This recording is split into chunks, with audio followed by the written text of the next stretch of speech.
Advocating for right to work, ending corruption, and protecting workers. For decades, unions have been a cornerstone of the American workforce, fighting for fair wages, safe working conditions, and the right to collective bargaining. But what happens when unions themselves become part of the problem? In this documentary, we'll explore the need for right-to-work laws, laws that empower workers to choose whether or not to support a union, while protecting them from financial exploitation and corruption. This is about freedom, fairness, and the right to work without fear of retaliation. Part 1. What are right-to-work laws? Right-to-work laws guarantee that no worker can be compelled to join or financially support a union as a condition of employment. Currently, 27 states in the U.S. have enacted these laws. But in states without right-to-work protections, workers can be forced to pay union dues, even when they don't agree with the union's practices or leadership. Part 2. The problem with corrupt unions. While unions have played an important role in labor history, not all unions serve their members ethically or effectively. Corruption, financial mismanagement, and self-serving leadership have become rampant in some cases. Example: members of a recently chartered union were forced to pay assessments to a union that provided no representation or work referrals. Despite exposing fraudulent practices and winning charges against the union, there were no meaningful consequences. These stories highlight the urgent need for reforms that put workers, not union leaders, at the center of labor advocacy. Part 3.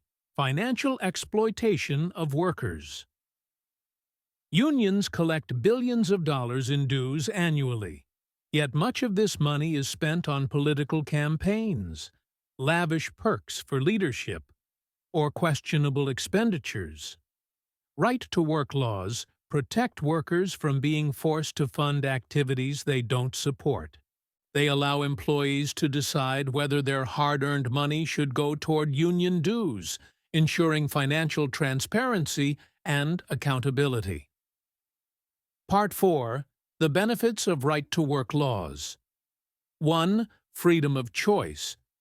Workers can choose whether or not to join or support a union. 2. Accountability. Unions must prove their value to members, leading to more ethical practices and better representation. 3. Economic growth. Right to work, states often experience higher job growth, attracting businesses that value worker freedom. 4. Protection from retaliation. Workers who opt out of union membership are safeguarded from discrimination or harassment. Part 5. The opposition and myths about right to work. Opponents of right-to-work laws claim they weaken unions and reduce worker protections. But the truth is, these laws strengthen accountability and empower individual workers to make their own choices. When unions operate transparently and ethically, workers are more likely to join voluntarily, creating a stronger and more equitable system.